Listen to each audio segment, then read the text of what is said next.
might recognize from that clip, that was the Addams Family. So I will be talking about Charles Addams, the creator of the Addams Family.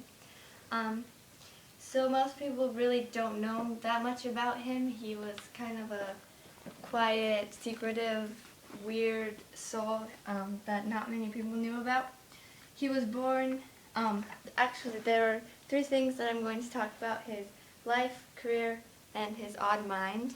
So first, he was born in New Jersey in 1912 to a comfortable middle-class family.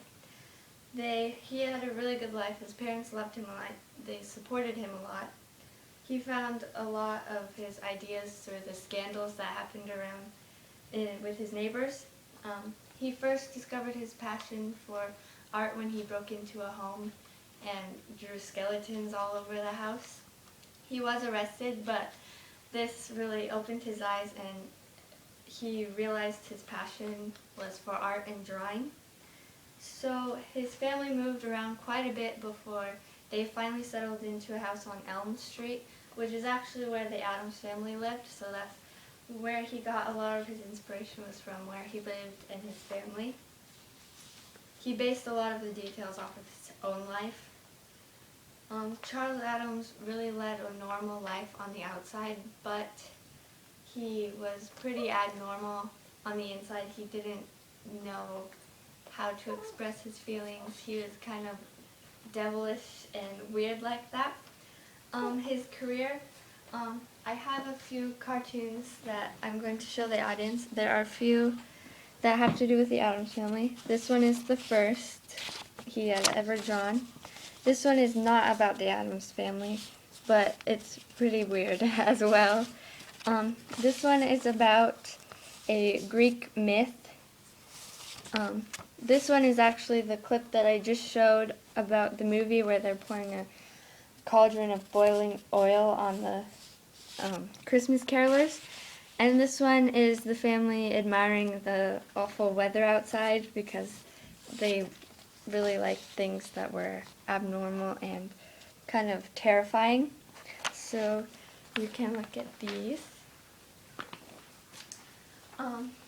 So Charles Addams' mother was really supportive of his career. She took some of his art to the New York Herald to try to get his name out there, but they told him that he would never have a career in art and that he should just stop trying.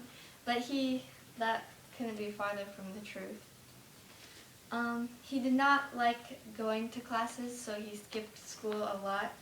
And when he was 21, he brought one of his cartoons to the New Yorker, and they were really impressed.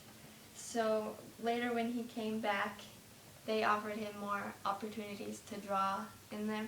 And at this point, he hadn't even drawn the Addams Family yet. He hadn't even thought of them yet.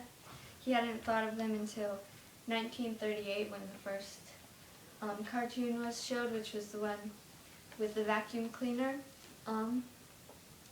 At first, Addams was not interested in the family as much as the public was. He really thought they were kind of boring. But he really admired them after a while, especially Morticia, who he modeled after his wife. He was kind of in love with her. Charles Addams has been described as ghoulish, demonic, depraved, bizarre, and weird. He got a lot of his ideas from his claustrophobia. It was really a form of therapy, his drawing was. He was very devoted to his art, which showed. He was very passionate. Sadly, in 1988, almost 60 years after his career, he died of a heart attack in his car. His wife said he had always been a car buff, so it was a nice way to go. So, in conclusion, Charles Addams was kind of weird, but he was very passionate about his art. Thank you for listening.